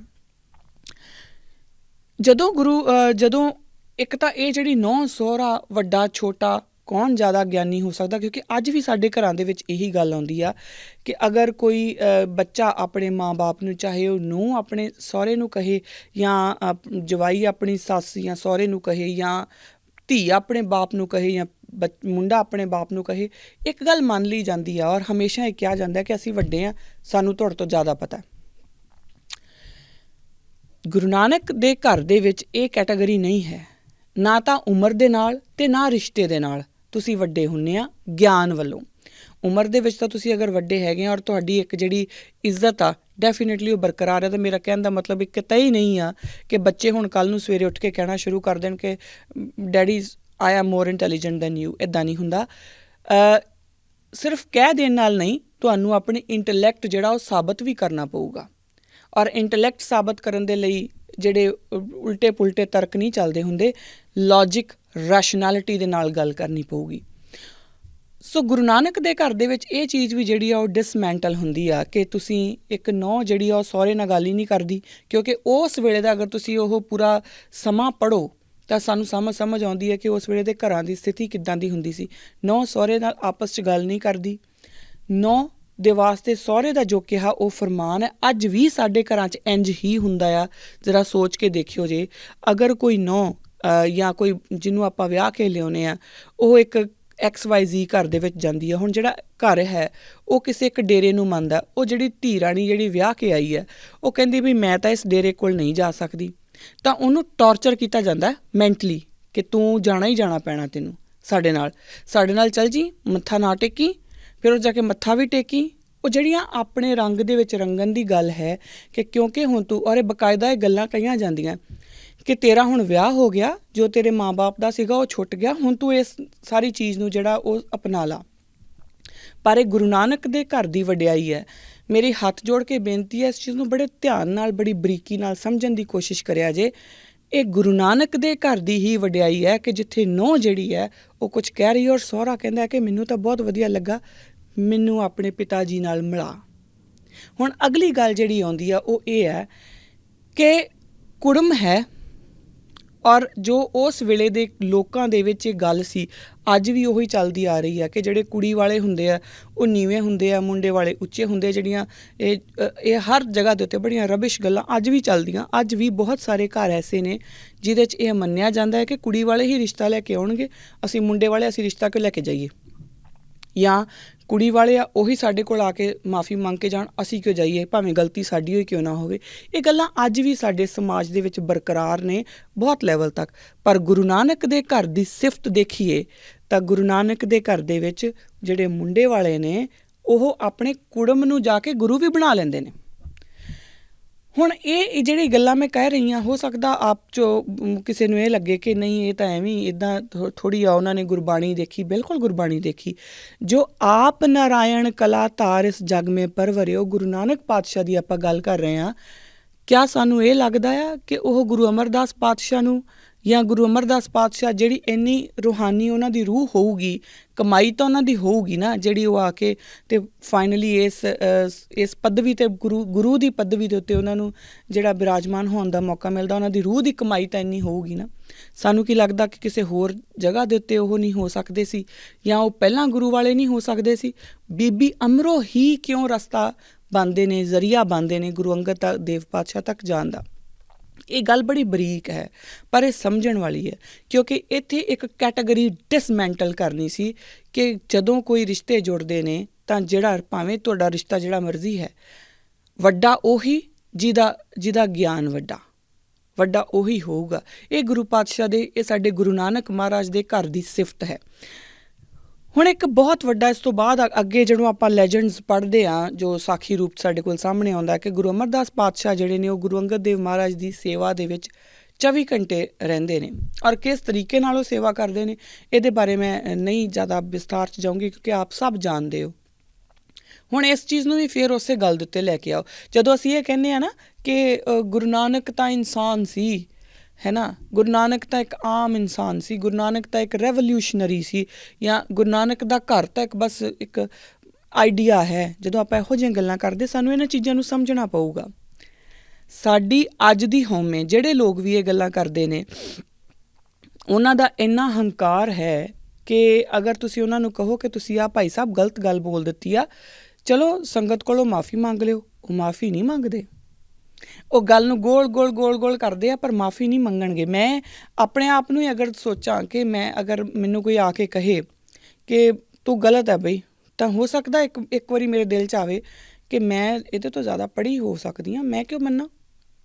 ਪਰ ਗੁਰੂ ਨਾਨਕ ਦੇ ਘਰ ਦੀ ਇਹ ਸਿਫਤ ਹੈ ਕਿ ਗੁਰੂ ਨਾਨਕ ਪਾਤਸ਼ਾਹ ਦੇ ਘਰ ਦੇ ਵਿੱਚ ਜਿਹੜਾ ਹੈ ਉਹ ਅਮਲਾਂ ਦਾ ਹੀ ਜਿਹੜਾ ਨਿਬੇੜਾ ਹੁੰਦਾ ਆ। ਤੁਹਾਡੇ ਅਮਲ ਚੰਗੇ ਨੇ, ਤੁਸੀਂ ਚੰਗੇ ਹੋ, ਤੁਹਾਡੇ ਅਮਲ ਬੁਰੇ ਨੇ, ਤੁਸੀਂ ਬੁਰੇ ਹੋ। ਉਸ ਤੋਂ ਬਿਨਾਂ ਕਿਸੇ ਵੀ ਚੀਜ਼ ਦੇ ਨਾਲ ਤੁਹਾਨੂੰ ਇਹ ਖੁੱਲ੍ਹ ਨਹੀਂ ਮਿਲ ਜਾਂਦੀ। ਤੁਸੀਂ ਅਮੀਰ ਹੋ, ਗਰੀਬ ਹੋ, ਕੋਈ ਫ਼ਰਕ ਨਹੀਂ ਪੈਂਦਾ ਗੁਰੂ ਨਾਨਕ ਦੇ ਘਰ ਦੇ ਵਿੱਚ। ਤੁਸੀਂ ਔਰਤ ਹੋ, ਤੁਸੀਂ ਮਰਦ ਹੋ, ਕੋਈ ਫ਼ਰਕ ਨਹੀਂ ਪੈਂਦਾ ਤੁਹਾਨੂੰ ਗੁਰੂ ਨਾਨਕ ਦੇ ਘਰ ਦੇ ਵਿੱਚ। ਤੁਹਾਨੂੰ ਤੁਹਾਡੇ ਜੇ ਇੱਜ਼ਤ ਮਿਲਣੀ ਹੈ ਤਾਂ ਅਮਲਾਂ ਦੇ ਉੱਤੇ ਮਿਲਣੀ ਹੈ। ਜੇ ਬਹੁਤ ਜਗ੍ਹਾ ਦੇ ਉੱਤੇ ਆਉਂਦਾ, ਕਿਉਂਕਿ ਫੈਮਿਨਿਜ਼ਮ ਦਾ ਜ਼ਮਾਨਾ, ਤਾਂ ਜਿਹੜੀਆਂ ਲੇਡੀਜ਼ ਆ ਉਹ ਕਹਿੰਦੀਆਂ ਕਿ we are proud to be ladies, ਹੈ ਨਾ, ਜਾਂ ਆਦਮੀ ਉਹ ਆਪਣੇ ਪਾਸੇ ਪ੍ਰਾਊਡ ਨੇ। ਪਰ ਗੁਰੂ ਨਾਨਕ ਦੇ ਘਰ ਦੇ ਵਿੱਚ ਜਦੋਂ ਅਸੀਂ ਆਵਾਂਗੇ, ਸਾਨੂੰ ਇਹ ਜਿਹੜਾ ਹੰਕਾਰ ਹੈ ਨਾ ਉਹ ਵੀ ਛੱਡਣਾ ਪਊਗਾ ਕਿ ਮੈਂ ਔਰਤ ਹਾਂ, ਮੈਂ ਮਰਦ ਹਾਂ। ਸਾਨੂੰ ਇਹ ਹੰਕਾਰ ਵੀ ਛੱਡਣਾ ਪਊਗਾ ਕਿ ਮੈਂ ਤਾਂ ਉਹਦੇ ਤੋਂ ਰਿਸ਼ਤੇ 'ਚ ਵੱਡਾ ਹਾਂ, ਮੇਰੀ ਨੂੰਹ ਹੈ ਜਾਂ ਉਹ ਮੇਰਾ ਜਵਾਈ ਹੈ, ਅਤੇ ਮੈਂ ਉਹਦੇ ਕੋਲੋਂ ਕਿਉਂ ਪੁੱਛਣ ਜਾਵਾਂ ਬਈ। ਅਗਰ ਮੇਰੀ ਨੂੰਹ ਜਿਹੜੀ ਹੈ ਉਹ ਗੁਰਬਾਣੀ ਦੇ ਵਿੱਚ ਗੁਰਬਾਣੀ ਦਾ ਗਿਆਨ ਮੇਰੇ ਤੋਂ ਜ਼ਿਆਦਾ ਰੱਖਦੀ ਹੈ, ਤਾਂ ਚਾਹੇ ਮੈਂ ਸਹੁਰਾ ਹੋਵਾਂ, ਚਾਹੇ ਮੈਂ ਸੱਸ ਹੋਵਾਂ, ਚਾਹੇ ਮੈਂ ਜੋ ਮਰਜ਼ੀ ਹੋਵਾਂ, ਮੈਨੂੰ ਉਸ ਬੱਚੀ ਨੂੰ ਆਪਣੇ ਤੋਂ ਉੱਚਾ ਦਰਜਾ ਦੇਣਾ ਹੀ ਪਊਗਾ। ਇਹ ਗੁਰੂ ਨਾਨਕ ਦੇ ਘਰ ਦਾ ਅਸੂਲ ਹੈ, ਇਹ ਕਿਸੇ ਹੋਰ ਦਾ ਅਸੂਲ ਨਹੀਂ। ਉਸ ਦਾ ਦਰਜਾ ਜੋ ਹੈ ਉਹ ਆਪਣੇ ਆਪ ਹੀ ਉੱਚਾ ਹੋ ਗਿਆ। ਔਰ ਜੇ ਤੁਹਾਨੂੰ ਆਪਣੀ ਨੂੰਹ ਦੇ ਅੱਗੇ ਹੱਥ ਜੋੜ ਕੇ ਉਹਨੂੰ ਕਹਿਣਾ ਪੈਂਦਾ ਵੀ ਬੇਟਾ ਮੈਨੂੰ ਸਿਖਾ, ਮੈਨੂੰ ਇਹ ਸਮਝ ਨਹੀਂ ਆਈ, ਤਾਂ ਕੋਈ ਛੋਟੀ ਗੱਲ ਨਹੀਂ। ਇਹ ਗੁਰੂ ਨਾਨਕ ਦੇ ਘਰ ਦੇ ਵਿੱਚ ਹੀ ਹੋ ਸਕਦਾ, ਹੋਰ ਕਿਤੇ ਨਹੀਂ ਹੋ ਸਕਦਾ। ਸੋ ਅਗਰ ਆਪਾਂ ਇਸ ਸਾਰੇ ਜਿਹੜਾ ਘਟਨਾ ਹੈ ਨਾ, ਇਹਨੂੰ ਧਿਆਨ ਨਾਲ ਦੇਖੀਏ ਤਾਂ ਜ਼ਰਾ ਸੋਚ ਕੇ ਦੇਖੋ ਕਿ ਗੁਰੂ ਨਾਨਕ ਦਾ ਘਰ ਜਿਹੜਾ ਹੈ ਉਸ ਸਮੇਂ ਦੀਆਂ ਜਿਹੜੀਆਂ ਇਹ ਰਿਵਾਜ ਸੀ, ਜਿਨ੍ਹਾਂ ਨੂੰ ਅਸੀਂ ਅੱਜ ਤੱਕ ਢੋਈ ਜਾ ਰਹੇ ਹਾਂ, ਉਹਨਾਂ ਉੱਤੇ ਕਿੰਨੀ ਬਰੀਕੀ ਦੇ ਨਾਲ ਚੋਟ ਕਰਦਾ ਹੈ, ਕਿੰਨੀ ਬਰੀਕੀ ਨਾਲ ਉਹਨਾਂ ਨੂੰ ਡਿਸਮੈਂਟਲ ਕਰਦਾ ਹੈ ਕਿ ਇੰਝ ਕੁਛ ਨਹੀਂ ਹੁੰਦਾ। ਅਗਲੀ ਗੱਲ ਜਿਹੜੀ ਹੈ ਉਹ ਆਪਾਂ ਦੇਖਾਂਗੇ ਤਾਂ ਉਹ ਆਉਂਦੀ ਹੈ ਕਿ ਬੀਬੀ, ਹਾਂ ਇਹ ਵੀ ਨੁਕਤਾ ਆਪਾਂ ਨੂੰ ਸਮਝਣਾ ਪਊਗਾ ਕਿ ਬੀਬੀ ਅਮਰੋ ਜਿਹੜੇ ਨੇ ਉਹ ਗੁਰਬਾਣੀ ਪੜ੍ਹ ਰਹੇ ਨੇ। ਹੁਣ ਅੱਜ ਸਾਡੇ ਕੋਲ ਜਦੋਂ ਅਸੀਂ ਕਹਿੰਦੇ ਹਾਂ ਕਿ ਅਸੀਂ ਆਧੁਨਿਕ ਯੁੱਗ ਦੇ ਵਿੱਚ ਹਾਂ, ਜਦੋਂ ਅਸੀਂ ਮਾਡਰਨਿਟੀ ਦੀ ਗੱਲ ਕਰਦੇ ਹਾਂ, ਫੈਮਿਨਿਜ਼ਮ ਦੀ ਗੱਲ ਕਰਦੇ ਹਾਂ, ਹਰ ਤਰੀਕੇ ਦੀ ਗੱਲ ਕਰ ਰਹੇ ਹਾਂ, ਉਦੋਂ ਸਾਨੂੰ ਲੋਕਾਂ ਨੂੰ ਸਮਝਾਉਣਾ ਪੈਂਦਾ ਹੈ ਕਿ ਕੁੜੀਆਂ ਨੂੰ ਪੜ੍ਹਾ ਲੈਣਾ ਚਾਹੀਦਾ, ਚੰਗੀ ਗੱਲ। ਹੁਣ ਬੀਬੀ ਅਮਰੋ ਹੈ, ਉਹ ਗੁਰਬਾਣੀ ਪੜ੍ਹ ਰਹੇ ਦਾ ਮਤਲਬ ਉਹਨਾਂ ਨੂੰ ਅੱਖਰ ਦਾ ਗਿਆਨ ਵੀ ਹੈ, ਉਹ ਪੜ੍ਹੇ ਵੀ ਆ, ਉਹਨਾਂ ਨੂੰ 35 ਅੱਖਰੀ ਤਾਂ ਘੱਟੋ ਘੱਟ ਆਉਂਦੀ ਹੋਊਗੀ, ਹੈ ਨਾ, ਉਹ ਪੜ੍ਹ ਰਹੇ ਆ। ਇੱਥੋਂ ਇਹ ਸੋਚੀਏ ਕਿ ਗੁਰੂ ਨਾਨਕ ਦਾ ਘਰ ਕਿੰਨਾ ਪ੍ਰੋਗਰੈਸਿਵ ਘਰ ਹੈ। ਇਹ ਆਪਾਂ ਗੱਲ ਅੱਜ ਨਵੀਂ ਨਹੀਂ ਕਰ ਰਹੇ, 21ਵੀਂ ਸਦੀ ਦੀ ਗੱਲ ਨਹੀਂ ਕਰ ਰਹੇ, ਕਿੰਨੀ ਪੁਰਾਣੀ ਗੱਲ ਆਪਾਂ ਕਰ ਰਹੇ ਹਾਂ। ਜਦੋਂ ਗੁਰੂ ਨਾਨਕ ਦੇ ਘਰ ਦੇ ਵਿੱਚ ਜਿਹੜੇ ਹੈ ਜੋ ਔਰਤਾਂ ਨੇ ਉਹ ਪੜ੍ਹ ਵੀ ਰਹੀਆਂ ਨੇ, ਉਹ ਲੰਗਰ ਵੀ ਵਰਤਾ ਰਹੀਆਂ ਨੇ, ਉਹ ਬਕਾਇਦਾ ਜਿਹੜੀ ਜਦੋਂ ਸੰਗਤ ਕਰ ਰਹੀਆਂ, ਸੰਗਤ ਦੇ ਵਿੱਚ ਵੀ ਇਕੱਠੀਆਂ ਸ਼ਮੂਲੀਅਤ ਕਰ ਰਹੀਆਂ ਨੇ ਔਰ ਸੰਗਤ ਨੂੰ ਸੰਭਾਲ ਵੀ ਰਹੀਆਂ ਨੇ, ਉਹ ਸਾਰਾ ਕੁਛ ਕਰ ਰਹੀਆਂ ਨੇ। ਇਸੇ ਤਰੀਕੇ ਨਾਲ ਹੀ ਆਦਮੀ ਕਰ ਰਹੇ ਨੇ। ਗੁਰੂ ਨਾਨਕ ਦੇ ਘਰ ਦੇ ਵਿੱਚ ਆਦਮੀ ਅਤੇ ਔਰਤ ਦਾ ਫਰਕ ਬਹੁਤ ਪਹਿਲਾਂ ਖ਼ਤਮ ਕਰ ਦਿੱਤਾ ਗਿਆ, ਜਿਹਦੇ ਵਾਸਤੇ ਅੱਜ ਜਿਹੜੀਆਂ ਲੇਡੀਜ਼ ਨੇ ਉਹ ਸਟਰਗਲ ਕਰ ਰਹੀਆਂ ਨੇ। ਖੈਰ ਇਹ ਇੱਕ ਡਿਫਰੈਂਟ ਟੌਪਿਕ ਹੋ ਜਾਂਦਾ ਕਿ ਉਹ ਸਟਰਗਲ ਕਿਹੋ ਜਿਹੀ ਹੈ, ਕਿਵੇਂ ਦੀ ਆ, ਉਹ ਵੱਖਰੀ ਗੱਲ ਹੈ। ਪਰ ਅਗਰ ਅਸੀਂ ਪ੍ਰੋਗਰੈਸਿਵ ਸੁਸਾਇਟੀ ਦਾ ਇੱਕ ਢਾਂਚਾ ਸਮਝਣਾ ਹੈ ਨਾ, ਜਿਹਦੇ ਬਾਰੇ ਅੱਜ ਵੈਸਟ ਦੇ ਲੋਕ ਰੌਲਾ ਪਾ ਰਹੇ ਆ ਜਾਂ ਕਿਤੋਂ ਦੇ ਵੀ ਲੋਕ ਰੌਲਾ ਪਾ ਰਹੇ, ਵੈਸਟ ਦੀ ਸੁਸਾਇਟੀ ਜਾਂ ਪ੍ਰੋਗਰੈਸਿਵ ਸੁਸਾਇਟੀ ਨੂੰ ਜਦੋਂ ਆਪਾਂ ਸਮਝਣਾ, ਸਾਨੂੰ ਗੁਰੂ ਨਾਨਕ ਦੀ ਸੰਗਤ ਨੂੰ ਸਮਝਣਾ ਪਊਗਾ, ਗੁਰੂ ਨਾਨਕ ਦੇ ਘਰ ਨੂੰ ਸਮਝਣਾ ਪਊਗਾ। ਗੁਰੂ ਨਾਨਕ ਦੇ ਘਰ ਤੋਂ ਜ਼ਿਆਦਾ ਪ੍ਰੋਗਰੈਸਿਵ ਘਰ ਅਗਰ ਕਿਤੇ ਹੋਰ ਨਜ਼ਰ ਆ ਜਾਏ, ਮੈਂ ਉਹਦੇ ਵਾਸਤੇ ਖੁੱਲ੍ਹੀ ਡਿਬੇਟ ਕਰਨ ਨੂੰ ਤਿਆਰ ਹਾਂ, ਕਿਤੇ ਵੀ ਕਦੀ ਵੀ। ਪਰ ਹੋਣਾ ਚਾਹੀਦਾ ਹੈ ਤਰਕ ਦੇ ਆਧਾਰ ਦੇ ਉੱਤੇ, ਰੈਸ਼ਨੈਲਿਟੀ ਦੇ ਆਧਾਰ ਦੇ ਉੱਤੇ। ਇਹ ਨਹੀਂ ਕਿ ਮੈਨੀ ਵਾਲੀ ਗੱਲ ਨਹੀਂ ਹੋਣੀ। ਸੋ ਇਹ ਗੱਲ ਆਪਾਂ ਇੱਕ ਸੋਚੀਏ ਕਿ ਬੀਬੀ ਅਮਰੋ ਜਦੋਂ ਗੁਰਬਾਣੀ ਪੜ੍ਹ ਰਹੇ ਨੇ ਤਾਂ ਉਹ ਬਕਾਇਦਾ ਪੜ੍ਹੇ ਲਿਖੇ ਨੇ। ਪੜ੍ਹੇ ਲਿਖੇ ਤੋਂ ਮੇਰਾ ਮਤਲਬ ਹੈ ਕਿ ਉਸ ਵੇਲੇ ਜਿੰਨੀ ਕੁ ਪੜ੍ਹਾਈ ਹੁੰਦੀ ਹੋਊਗੀ, ਘੱਟੋ ਘੱਟ ਉਨੀ ਕੁ ਤਾਂ ਉਹਨਾਂ ਨੇ ਕੀਤੀ ਹੋਊਗੀ। ਅਗਲੀ ਗੱਲ ਜਿਹੜੀ ਆਉਂਦੀ ਹੈ ਕਿ ਗੁਰੂ ਨਾਨਕ ਦੇ ਇਹ ਵੀ ਆਪਾਂ ਸਮਝੀਏ, ਗੁਰੂ ਨਾਨਕ ਦੇ ਜੀਵਨ ਦੇ ਵਿੱਚ ਜਿਹੜੀ ਭੈਣ ਨਾਨਕੀ ਹੈ ਉਹਨਾਂ ਦਾ ਸਹਿਯੋਗ ਆਉਂਦਾ। ਉਹ ਭੈਣ ਦੇ ਰੂਪ ਦੇ ਵਿੱਚ ਉਹਨਾਂ ਦਾ ਸਹਿਯੋਗ ਕਰਦੇ ਨੇ। ਬਕਾਇਦਾ ਰਬਾਬ ਜਿਹੜੀ ਆ ਉਹ ਭੈਣ ਨਾਨਕੀ ਕੋਲੋਂ ਆਉਂਦੀ ਹੈ। ਗੁਰੂ ਅੰਗਦ ਦੇਵ ਪਾਤਸ਼ਾਹ ਦੇ ਜੀਵਨ ਕਾਲ ਦੇ ਵਿੱਚ ਦੇਖੀਏ ਤਾਂ ਮਾਤਾ ਖੀਵੀ ਜੀ ਦੇ ਰੂਪ ਦੇ ਵਿੱਚ, ਯਾਨੀ ਕਿ ਪਤਨੀ ਦੇ ਰੂਪ ਦੇ ਵਿੱਚ ਔਰਤ ਦਾ ਸਹਿਯੋਗ ਨਾਲ ਚੱਲ ਰਿਹਾ ਹੈ। ਔਰ ਇੱਥੇ ਦੇਖੀਏ ਤਾਂ ਨੂੰਹ ਜਿਹੜੀ ਹੈ ਬੀਬੀ ਅਮਰੋ, ਉਹਨਾਂ ਦਾ ਕਿੱਡਾ ਵੱਡਾ ਸਹਿਯੋਗ ਹੈ ਕਿ ਉਹੀ ਗੁਰੂ ਪਾਤਸ਼ਾਹ ਤੱਕ ਉਹਨਾਂ ਨੂੰ ਪਹੁੰਚਾਉਣ ਦੇ ਜਿਹੜਾ ਹੈ ਉਹ ਇੱਕ ਜ਼ਰੀਆ ਬਣਦੇ ਨੇ। ਸੋ ਔਰਤ ਦਾ ਜਿਹੜਾ ਇੱਕ, ਅਗਰ ਅਸੀਂ ਲੇਡੀਜ਼, ਮੈਂ ਸਾਰੀਆਂ ਔਰਤਾਂ ਨੂੰ ਕਹਿ ਰਹੀ ਹਾਂ, ਅਗਰ ਆਪਾਂ ਲੇਡੀਜ਼ ਹੋ ਕੇ ਸੋਚਦੀਆਂ ਨਾ ਕਿ ਸਾਨੂੰ ਬਰਾਬਰ ਦਾ ਹੱਕ ਮਿਲਣਾ ਚਾਹੀਦਾ, ਸਾਡੀ ਆਵਾਜ਼ ਸੁਣੀ ਜਾਣੀ ਚਾਹੀਦੀ ਹੈ, ਤਾਂ ਸਾਨੂੰ ਹੰਬਲਾ ਮਾਰਨਾ ਪੈਣਾ ਗੁਰੂ ਨਾਨਕ ਦੇ ਘਰ ਨੂੰ, ਗੁਰੂ ਨਾਨਕ ਦੇ ਜੋ ਉਹਨਾਂ ਦਾ ਮੂਲ ਅਸੂਲ ਸੀ, ਜੋ ਉਹਨਾਂ ਦੇ ਸਿਧਾਂਤ ਸੀ, ਉੱਧਰ ਮੋੜਨ ਦੇ ਲਈ। ਅਸੀਂ ਇੱਦਾਂ ਨਹੀਂ ਕਰ ਸਕਦੇ ਕਿ ਅਸੀਂ ਪਤਾ ਕੀ ਕਰ ਰਹੇ ਹਾਂ, ਅਸੀਂ ਉਹਨਾਂ ਸੁਸਾਇਟੀਜ਼ ਦੀ ਕਾਪੀ ਕਰ ਰਹੇ ਹਾਂ ਜਿਹਦੇ ਵਿੱਚ ਹਾਲ ਦੀ ਘੜੀ ਤੱਕ ਤਾਂ ਮਤਲਬ ਬਹੁਤ ਥੋੜ੍ਹੇ ਸਮੇਂ ਪਹਿਲਾਂ ਤੱਕ ਔਰਤਾਂ ਨੂੰ ਵੋਟ ਪਾਉਣ ਦਾ ਅਧਿਕਾਰ ਵੀ ਨਹੀਂ ਸੀ, ਉਹ ਵੀ ਉਹਨਾਂ ਨੂੰ ਲੜ ਕੇ ਲੈਣਾ ਪਿਆ। ਅਸੀਂ ਉਹਨਾਂ ਲੋਕਾਂ ਦੀ ਨਕਲ ਕਰ ਰਹੇ ਹਾਂ ਔਰ ਫਿਰ ਅਸੀਂ ਕਹਿੰਦੇ ਕਿ ਨਹੀਂ ਇਹ ਨਾ ਬੜੀਆਂ ਪ੍ਰੋਗਰੈਸਿਵ ਸੁਸਾਇਟੀਜ਼ ਨੇ। ਅਤੇ ਗੁਰੂ ਨਾਨਕ ਦੇ ਘਰ ਦੇ ਵਿੱਚ ਜਿੱਥੇ ਔਰਤ ਦੀ ਵੋਟ ਤੋਂ ਬਿਨਾਂ ਗੱਲ ਚੱਲੀ ਹੋਈ ਨਹੀਂ, ਕਿਉਂਕਿ ਭੈਣ ਨਾਨਕੀ ਜਿਹੜੀ ਆ ਰਬਾਬ ਨਹੀਂ ਦਿੰਦੀ ਤਾਂ ਗੱਲ ਹੀ ਨਹੀਂ ਅੱਗੇ ਚੱਲਦੀ। ਮਾਤਾ ਖੀਵੀ ਜੀ ਲੰਗਰ ਦੀ ਪ੍ਰਥਾ ਅੱਗੇ ਨਹੀਂ ਚਲਾਉਂਦੇ ਤਾਂ ਗੱਲ ਹੀ ਨਹੀਂ ਚੱਲਦੀ। ਬੀਬੀ ਅਮਰੋ ਅਗਰ ਇਹ ਗੁਰੂ ਪਾਤਸ਼ਾਹ ਨੂੰ ਆਪਣੇ ਪਿਤਾ ਤੱਕ ਨਾ ਲੈ ਕੇ ਜਾਏ ਔਰ ਗੁਰਬਾਣੀ ਦੇ ਨਾਲ ਉਹਨਾਂ ਦੇ ਅੰਦਰ ਚਾਨਣ ਨਾ ਕਰੇ ਤਾਂ ਗੁਰੂ ਅਮਰਦਾਸ ਦੀ ਗੱਲ ਹੀ ਨਹੀਂ ਚੱਲਦੀ।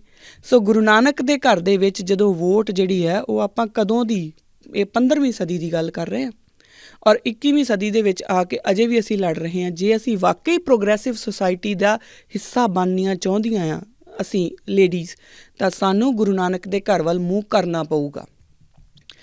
ਵੈਸਟਰਨ ਸੁਸਾਇਟੀਜ਼, ਕੋਈ ਸੁਸਾਇਟੀ ਮਾੜੀ ਨਹੀਂ, ਮੇਰੇ ਵਾਸਤੇ ਹਰ ਇੱਕ ਸੁਸਾਇਟੀ ਬਹੁਤ ਵਧੀਆ, ਪਰ ਜਿੱਥੇ ਸੱਚ ਦੀ ਗੱਲ ਆਊਗੀ ਉੱਥੇ ਸੱਚ ਦੀ ਗੱਲ ਕਰਨੀ ਪਊਗੀ। ਉੱਥੇ ਉਹ ਗੱਲ ਸਾਨੂੰ ਸਮਝਣੀ ਪਊਗੀ, ਸੱਚ ਨੂੰ ਸੱਚ ਵਾਂਗੂ ਹੀ ਦੇਖਣਾ ਪਊਗਾ। ਆਪਣੀ ਮਰਜ਼ੀ ਨਾਲ ਅਸੀਂ ਸਾਰਾ ਕੁਛ ਨਹੀਂ ਕਰ ਸਕਦੇ।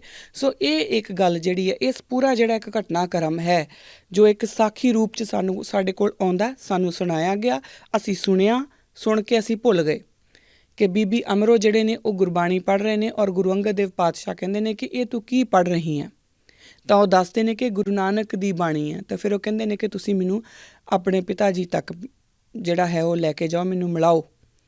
ਤਾਂ ਉਸ ਤੋਂ ਬਾਅਦ ਉਹ ਉਸ ਘਰ ਦੇ ਹੀ ਹੋ ਜਾਂਦੇ ਨੇ। ਇਹ ਇੰਨੀ ਕਿ ਬਰੀਫ ਜੀ ਗੱਲ ਸਾਨੂੰ ਸੁਣਾਈ ਗਈ ਸਾਖੀ ਰੂਪ ਦੇ ਵਿੱਚ, ਪਰ ਇਹਦੇ ਵਿੱਚ ਕਿੰਨੀਆਂ ਲੇਅਰਸ ਨੇ, ਆਈਡੀਓਲੋਜੀਕਲ ਲੇਅਰਸ ਕਿੰਨੀਆਂ ਨੇ, ਇਹ ਸਾਨੂੰ ਸਮਝਣਾ ਪਊਗਾ। ਇਹ ਸਾਨੂੰ ਹੁਣ ਸਮਝ ਕਿੱਦਾਂ ਆ ਸਕਦੀ ਹੈ? ਸਿਰਫ ਗੁਰੂ ਗ੍ਰੰਥ ਸਾਹਿਬ ਮਹਾਰਾਜ ਦੇ ਲੜ ਲੱਗ ਕੇ। ਸਿਰਫ ਗੁਰੂ ਗ੍ਰੰਥ ਸਾਹਿਬ ਮਹਾਰਾਜ ਸਾਨੂੰ ਸਮਝਾ ਸਕਦੇ ਨੇ ਕਿ ਇਹ ਕੋਈ ਐਵੇਂ ਵਰਤਾਰਾ ਨਹੀਂ ਹੋ ਗਿਆ, ਇਹ ਕੋਈ ਐਵੇਂ ਘਟਨਾ ਨਹੀਂ ਘਟ ਗਈ, ਇਹਦੇ ਪਿੱਛੇ ਬਹੁਤ ਵੱਡੇ ਲੌਜਿਕ ਸੀ। ਇੱਕ ਲੌਜਿਕ ਕੈਟਾਗਰੀਜ਼ ਨੂੰ ਤੋੜਨਾ, ਦੂਸਰਾ ਲੌਜਿਕ ਸਮਾਜ ਦੇ ਵਿੱਚ ਔਰਤ ਅਤੇ ਮਰਦ ਦਾ ਰੁਤਬਾ ਜੋ ਇੱਕ ਰਿਸ਼ਤੇ ਦੇ ਕਰਕੇ ਵੱਖਰਾ ਹੋਇਆ ਸੀਗਾ, ਕਿਉਂਕਿ ਰਿਸ਼ਤੇ ਦੇ ਕਰਕੇ ਕਹਿੰਦੇ ਨਾ ਕਿ ਜਿਹੜੀ ਔਰਤ ਆ ਉਹ ਦਾਸੀ ਆ ਤੇ ਜਿਹੜਾ ਆਦਮੀ ਆ ਉਹ ਪਤੀ ਪਰਮੇਸ਼ਵਰ ਆ, ਇਹੀ ਗੱਲਾਂ ਚੱਲਦੀਆਂ ਸੀ। ਹੁਣ ਇਹਨਾਂ ਨੂੰ ਡਿਸਮੈਂਟਲ ਵੀ ਤਾਂ ਕਰਨਾ ਪਊਗਾ ਨਾ ਕਿਤੇ ਨਾ ਕਿਤੇ। ਤਾਂ ਗੁਰੂ ਨਾਨਕ ਦੇ ਘਰ ਦੇ ਵਿੱਚ ਉਹ ਡਿਸਮੈਂਟਲ ਵੀ ਹੁੰਦਾ ਆ, ਔਰ ਬੜੇ ਤਰੀਕੇ ਨਾਲ ਡਿਸਮੈਂਟਲ ਹੁੰਦਾ ਆ। ਤੀਸਰੀ ਗੱਲ, ਗੁਰੂ ਨਾਨਕ ਦੇ ਘਰ ਦੇ ਵਿੱਚ ਔਰਤਾਂ ਉਦੋਂ ਪੜ੍ਹੀਆਂ ਲਿਖੀਆਂ ਸੀ ਜਦੋਂ ਸ਼ਾਇਦ ਚਲੋ ਲਿਖੀ ਆਪਾਂ ਗੱਲ ਨਹੀਂ ਕਰਦੇ, ਕਿਉਂਕਿ ਫਿਰ ਮੈਂ ਇਹੀ ਗੱਲ ਕਹਿੰਦੀ ਹਾਂ ਕਿ ਮੈਂ ਉੱਥੇ ਸੀਗੀ ਨਹੀਂ, ਪਰ ਇੰਨੀ ਕੁ ਗੱਲ ਤਾਂ ਸਾਨੂੰ ਸਮਝ ਆਉਂਦੀ ਹੈ ਕਿ ਬੀਬੀ ਜੀ ਨੂੰ ਘੱਟੋ ਘੱਟ ਪੜ੍ਹਨਾ ਤਾਂ ਆਉਂਦਾ ਸੀ, ਕਿਉਂਕਿ ਉਹ ਗੁਰਬਾਣੀ ਪੜ੍ਹ ਰਹੇ ਨੇ, ਉਹ ਨਿਤਨੇਮ ਕਰ ਰਹੇ ਨੇ। ਅਗਲੀ ਗੱਲ ਜਿਹੜੀ ਆਉਂਦੀ ਆ ਉਹ ਇਹ ਗੱਲ ਆਉਂਦੀ ਆ ਕਿ ਜਦੋਂ ਆਪਾਂ ਪ੍ਰੋਗਰੈਸਿਵ ਸੁਸਾਇਟੀ ਦੀ ਗੱਲ ਕਰਦੇ ਹਾਂ ਤਾਂ ਔਰਤਾਂ ਦਾ ਹੱਕ, ਔਰਤਾਂ ਦੇ ਬਿਨਾਂ ਜੇ ਕੋਈ ਇੱਕ ਸੁਸਾਇਟੀ ਹੈ ਜਿਹਨੇ ਇਹ ਮੰਨਿਆ ਕਿ ਔਰਤਾਂ ਦੇ ਸ਼ਮੂਲੀਅਤ ਤੋਂ ਬਿਨਾਂ ਇਹ ਘਰ ਅੱਗੇ ਹੀ ਨਹੀਂ ਚੱਲ ਸਕਦਾ, ਤਾਂ ਉਹ ਗੁਰੂ ਨਾਨਕ ਦਾ ਘਰ ਹੈ। ਗੁਰੂ ਨਾਨਕ ਦੇ ਘਰ ਤੋਂ ਬਿਨਾਂ ਹੋਰ ਕਿਤੇ ਵੀ ਕੋਈ ਵੀ ਐਸੀ ਇਤਿਹਾਸ ਦੇ ਵਿੱਚ ਮੈਨੂੰ ਤੁਸੀਂ ਮਿਸਾਲ ਦੱਸ ਦਿਓ ਕਿ ਜਿਹਦੇ ਵਿੱਚ ਇਹ ਗੱਲ ਆਉਂਦੀ ਹੋਵੇ ਕਿ ਔਰਤ ਨੇ ਅੱਗੇ ਆ ਕੇ ਕੁਛ ਕੀਤਾ ਹੋਵੇ ਤਾਂ ਫੇਰ ਹੀ ਗੱਲ ਅੱਗੇ ਵਧੀ ਹੋਵੇ, ਨਹੀਂ ਤਾਂ ਨਹੀਂ ਵਧੀ ਹੋਵੇ। ਸੋ ਔਰਤਾਂ ਨੂੰ ਇਹ ਵੇਖਣਾ ਪਊਗਾ, ਸਾਨੂੰ ਆਪਣੀਆਂ ਲੜਾਈਆਂ ਸਮਝਣੀਆਂ ਪੈਣਗੀਆਂ। ਜਦੋਂ ਅਸੀਂ ਪ੍ਰੋਗਰੈਸਿਵ ਸੁਸਾਇਟੀ ਦੀ ਗੱਲ ਕਰਦੇ ਹਾਂ ਤਾਂ ਅਸੀਂ ਕਿਹੜੀ ਸੁਸਾਇਟੀ ਦੀ ਗੱਲ ਕਰ ਰਹੇ ਹਾਂ, ਸਾਨੂੰ ਇਹ ਸਮਝਣਾ ਪਊਗਾ। ਸੋ ਇੰਨੀ ਕੁ ਜਿਹੜੀ ਗੱਲ ਹੈ ਉਹ ਅੱਜ ਦੀ ਮੈਨੂੰ ਲੱਗਦਾ ਕਿ ਸਮਾਂ ਮੇਰਾ ਹੋ ਗਿਆ। ਅੱਜ ਦੇ ਜਿਹੜੇ ਮੇਰੀਆਂ ਬੇਨਤੀਆਂ ਨੇ ਉਹ ਇੰਨੀਆਂ ਕਿ ਪ੍ਰਵਾਨ ਕਰਨਾ, ਕਿਉਂਕਿ ਮੈਂ ਅੱਜ ਗੁਰੂ ਅਮਰਦਾਸ ਪਾਤਸ਼ਾਹ ਦੇ ਜੀਵਨ ਕਾਲ ਦੇ ਉੱਤੇ ਹੀ ਆਪਾਂ ਸ਼ੁਰੂਆਤ ਕੀਤੀ ਆ। ਹਜੇ ਬਹੁਤ ਲੰਬਾ ਕੁਛ ਚੱਲੂਗਾ, ਮੈਨੂੰ ਲੱਗਦਾ 2 ਜਾਂ 3 ਐਪੀਸੋਡ ਹੋਰ ਚੱਲਣਗੇ, ਕਿਉਂਕਿ ਜਿਹਦੇ ਵਿੱਚ ਆਪਾਂ ਬਾਕੀ ਹੋਰ ਗੱਲਾਂ ਵੀ ਕਰਨੀਆਂ ਨੇ। ਅਗਲੇ ਐਪੀਸੋਡ ਦੇ ਵਿੱਚ ਆਪਾਂ ਗੱਲ ਕਰਾਂਗੇ ਨਿਸ਼ਕਾਮ ਸੇਵਾ ਬਾਰੇ। ਅੱਜ ਦੇ ਲਈ ਇੰਨੀਆਂ ਕੁ ਬੇਨਤੀਆਂ ਮੇਰੀਆਂ ਪ੍ਰਵਾਨ ਕਰਨਾ। ਅਗਰ ਮੇਰੇ ਕੋਲੇ ਕੋਈ ਗਲਤੀ ਹੋ ਗਈ ਹੋਵੇ ਤਾਂ ਦੋਨੋਂ ਹੱਥ ਜੋੜ ਕੇ ਮੈਂ ਖਿਮਾ ਦੀ ਜਾਚਕ ਹਾਂ ਜੀ।